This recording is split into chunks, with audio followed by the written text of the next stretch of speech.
हाँ जी। तो मैं आपका अपना दोस्त सचिन भारद्वाज सचिन भारद्वाज क्लास 6 चैनल, जो मेरा यूट्यूब चैनल है, इसकी तरफ से आप लोगों का स्वागत करता हूँ।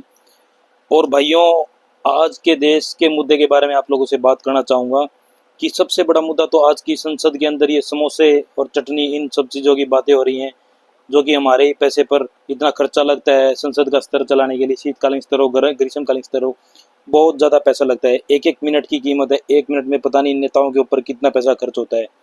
लेकिन ये नेताएं हमारे मुद्दे ना रखकर वहाँ चटनी समोसे इन सब चीज़ों की बातें करते हैं। क्या हमारे लिए, आप लोग बताइए कि क्या हमारे लिए समोसा खाना जरूरी है, चटनी खानी जरूरी है, या हमारे लिए नौकरी जरूरी है, महंगाई को दूर करना जरूरी है? ये लोग पेट्रोल, डीजल, इन सब चीज़ों के दामों के बारे में बात नहीं करते कि आज उनका क्या हाल हो चुका है, किस स्तर पर वो ऊपर उठ चुके हैं। और ये लोग कभी भी महंगाई के बारे में बात नहीं करते। सब्जियों के, आटा, चाल, दाल, चीनी, सब चीज़ों के दाम कितने बढ़ चुके हैं। तो भाइयों, वैसे तो ये लोग हैं इसी लायक क्योंकि ये पब्लिसिटी इनको आती है, पब्लिसिटी स्टंट ये करते हैं। ये सिर्फ भाषणबाजी जानते हैं, भाषणबाज लोग हैं। इन लोगों में मुझे लगता नहीं कि कोई भी किसी प्रकार का दिमाग है, क्योंकि इनकी बातों से आपको हंसी भी आएगी और गुस्सा भी आएगा। मतलब इस स्तर पर इतने बेवकूफ़ लोग भी हो सकते हैं। मैं सोच के हंसता भी हूँ और गुस्सा भी आता है। मैं किसी की भावना को ठेस नहीं पहुंचाना चाहता, मैं किसी पार्टी का समर्थक नहीं हूँ, लेकिन मैं ये बात जानना चाहता हूँ कि ये सब क्या चल रहा है बकवास में। अब एक सबसे बड़ी बात मैं आप लोगों से करना चाहूँगा।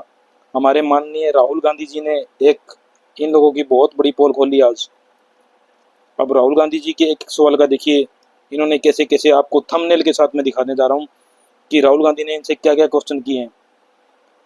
इन राहुल गांधी जी ने इन लोगों से यही पूछा, देखिए जैसे कि ये पहला मुद्दा है कि डिजिटल लिस्ट क्यों नहीं लगा रखी इन्होंने। देखिए थंबनेल देखिए, ऊपर आप ऊपर देखते जाइएगा। थंबनेल में इनका यही क्वेश्चन है कि राहुल गांधी जी ये पूछ रहे हैं कि इन्होंने डिजिटल लिस्ट क्या है, मतलब कहाँ है, क्यों नहीं लगाई।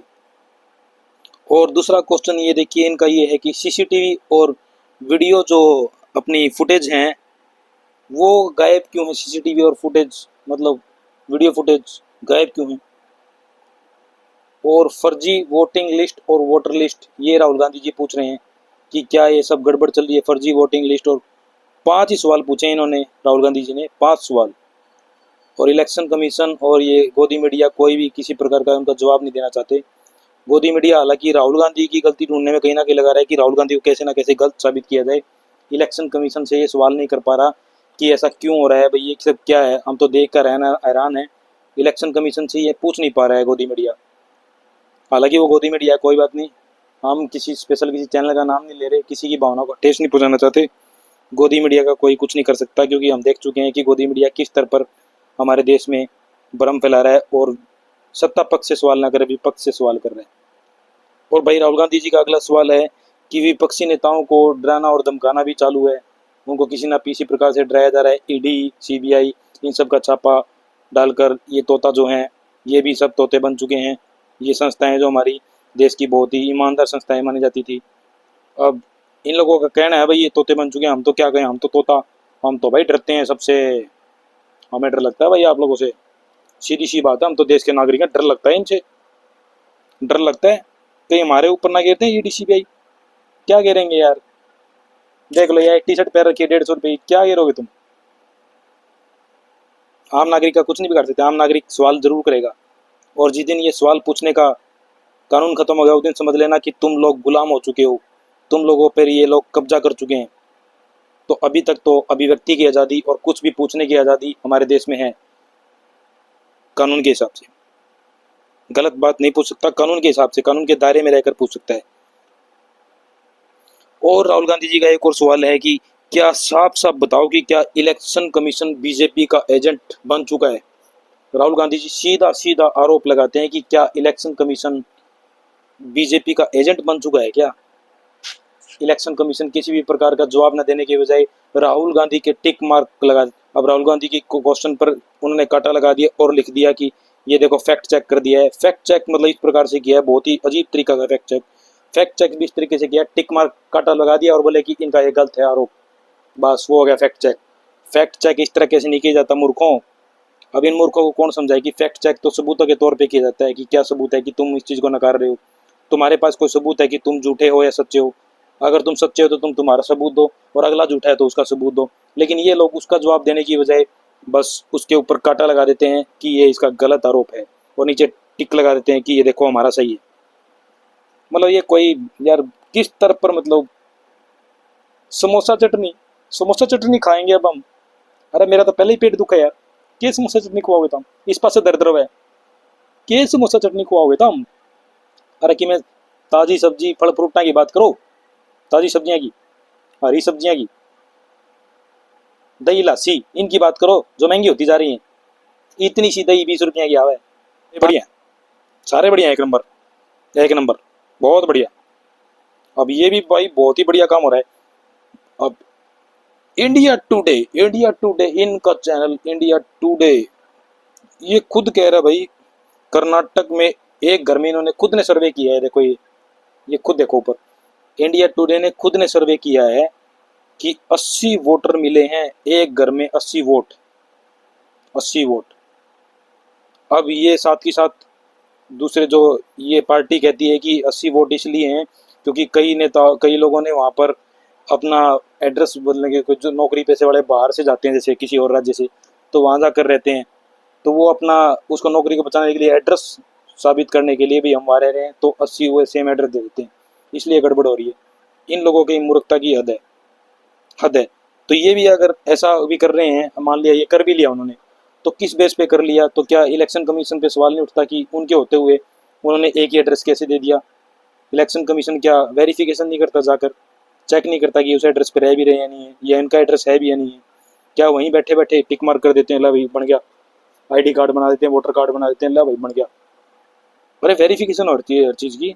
आज हमारे देश में एक छोटी सी फैमिली आईडी बनवाने जाओ तो उसकी वेरिफिकेशन है, एक ड्राइविंग लाइसेंस बनाने जाओ उसकी वेरिफिकेशन है, आप कहीं भी चले जाओ हर चीज़ की छोटी सी बात की वेरिफिकेशन होती है। हाँ वेरिफिकेशन होती है सिर्फ विपक्ष के ऊपर, अंधभक्तों के ऊपर, इनके लोगों के ऊपर कोई वेरिफिकेशन नहीं होता। तो बैठे बैठे यार जो इतनी इतनी तनख्वाह ले रहे हैं वो भी फैमिली आईडी बनवा के, उसमें फैमिली आईडी में वो दिखा रखा है उन्होंने इनकम 80,000 से नीचे, और वो भी ये हमारे हरियाणा में तो वो भी वो क्या कहता है, हैप्पी कार्ड लेके बसों में घूम रहे हैं, जिनके पास मर्सिडीज गाड़ियां घर में चार चार खड़ी हैं, हैप्पी कार्ड लेके घूम रहे हैं। इससे बड़ा फ्रॉड क्या हुआ। ऑनलाइन साइट सारी शट डाउन भाई, इलेक्शन कमीशन की ऑनलाइन साइट देख लो, ये कर्नाटक, महाराष्ट्र है, जहाँ भी मध्य प्रदेश, जो भी आपको दिख रहा है इसमें स्क्रीनशॉट में, ये सारी शट डाउन है इस टाइम। क्योंकि इन्होंने एक तरीका अपना लिया भाई, कुछ जैसे अब कुछ पकड़ा जाए तो उसको शट डाउन ही कर दो, कोई जवाब ना हो तो शट डाउन। आप जैसे अब पंखा, आपको सर्दी लग रही है, पंखा बंद करने की बजाय पंखे को सीधा स्विच ऑफ, सीधा शटर ही गिरा दो। अगर पंखे का बटन ही खराब है तो सीधा मतलब आप वो कह दो कि मेन स्विच ही गिरा दो, तो इन्होंने मेन स्विच ही गिरा दिया, सारी साइट शट डाउन है इनकी, ठीक है। और एक मुद्दा भाई ये रायबरेली वाला और है। रायबरेली में जैसे कि ये कहते हैं कि ये हमारी गोदी मीडिया साहब ने, सुशांत जी ने भी एक सर्वे किया है। ये कहते हैं कि रायबरेली में भी तो जीरो हाउस के कई मिले हैं, जैसे वहाँ पे कर्नाटक में जीरो हाउस, हाउस नंबर 0 लिखा गया, कहते रायबरेली में तो मिले हैं। और अगर मूर्ख मिले गए हैं तो इसमें भी किसकी नाकामी है, यानी कि आप इलेक्शन कमीशन को इसके लिए जिम्मेदार ठहराते हैं। इसका मतलब आप लोग मानते हैं कि इलेक्शन कमीशन की गलती है, और इलेक्शन कमीशन की अगर गलती है तो हमारा सुप्रीम कोर्ट के इसके ऊपर संज्ञान लेना चाहिए, इलेक्शन कमीशन को जवाब देना चाहिए कि वो सही है या गलत है। भाई मैं तो एक नागरिक के नाते आपसे क्वेश्चन कर रहा हूँ, क्या मेरे क्वेश्चन गलत है कि आप ये बताइए। भाई जीरो हाउस अगर है, और सबसे बड़ी बात इस मूर्ख ने कह तो दिया कि रायबरेली में भी जीरो हाउस है, तो इसका ये जरूरी थोड़ी ना कि सारा रायबरेली राहुल गांधी को वोट देगा, या कांग्रेस को वोट देगा, या फिर आम आदमी को वोट देगा, वो तो सबको वोट देगा। हो सकता है ये इन्हीं पार्टी के, मतलब समझ जाओ इस पार्टी के, किस पार्टी की बात कर रहा हूँ मैं, यही वो चंडीगढ़ वाले, उस पार्टी की बात कर रहा हूँ जो चंडीगढ़ वाला मामला याद है ना, मेयर चुनाव वाला, उस पार्टी के बंदे भी तो हो सकते हैं वो जीरो हाउस वाले, नहीं हो सकते। तो भाई साहब ये तो सुशांत यहाँ भी फैल है, ये सुशांत तो सदैव फैल रहते हैं, ये तो गोदी मीडिया हमेशा फैली है। और ये और भी कई चैनल गोदी मीडिया वाले, बहुत ही, इनके थंबनेल देखो आप, इनके थंबनेल देख के हैरान रह जाओगे भाई साहब। इनके थंबनेल देख देख के मुझे हंसी आ रही है कि गांधी परिवार घेर गया, सारा गरीब गांधी परिवार एक्सपोज हो गया, सारा इलेक्शन कमीशन के आगे, मतलब राहुल गांधी एक्सपोज हो गए। ये देखिए सबूत, कौन से सबूत, कहाँ राहुल गांधी एक्सपोज हो गए। अगर राहुल गांधी एक्सपोज हो गए तो इलेक्शन कमीशन अभी तक कोर्ट में चला गया होता, सुप्रीम कोर्ट में जाकर इलेक्शन कमीशन ने राहुल गांधी के खिलाफ एफआईआर कर दी होती, और राहुल गांधी के ऊपर कुछ ना कुछ एक्शन जरूर लिया होता। अब चोर की दाढ़ी में तिनका होता है तो वो क्यों करेगा, अगर ऐसा है तो राहुल गांधी के ऊपर एफआईआर करो, सबूत मांगो कि आप झूठे हो, सबूत मांगो। अब जो आरोप लगा रहा है उससे ही कह रहे हैं कि तू आरोप साबित कर। अरे तुम आरोपी हो, साबित कर भी दिए उसने, सबूत के साथ साबित कर दिए हैं, लेकिन फिर भी कहता है कि ये सबूत थोड़ी ना, हम तो फिर भी काटा मारते हैं, तेरे काटा मारने से काम चल जाता है बस उसकी बात को। बस इनका एक ही भाषण है कि ये बोल देते हैं कि बस नहीं ये बात गलत है, बस खत्म कहानी। अरे यार किस स्तर पर गिर चुका है। तो आप लोगों का क्या मानना है इस लोगों पर, इस इन सब बातों पर मुझे जरूर अपने विचार लिखिएगा, कमेंट कीजिएगा, इस वीडियो को ज़्यादा से ज़्यादा शेयर कीजिएगा। मैं किसी की भावना को ठेस नहीं पहुंचाना चाहता, मैं आखिरी बार फिर से बोल रहा हूँ कि मैं किसी भी पार्टी का समर्थक नहीं, किसी भी भावना को ठेस नहीं पहुंचाना चाहता। अगर मेरे मुंह से कोई भी बात गलत निकली हो तो उसको वहीं दबा दिया जाए, माफ़ी माफ़ी मांगना चाहूँगा अगर कुछ बात आप लोगों को गलत लगी हो, किसी की भी भावना को ठेस पहुंचाती हो तो। लेकिन भाई एक जिम्मेदार नागरिक के नाते मैं आप लोगों से ये क्वेश्चन जरूर पूछ रहा हूँ। तो आप लोगों को ये वीडियो कैसा लगा मुझे कमेंट करके जरूर बताएं, लाइक शेयर सब्सक्राइब जरूर करें। धन्यवाद।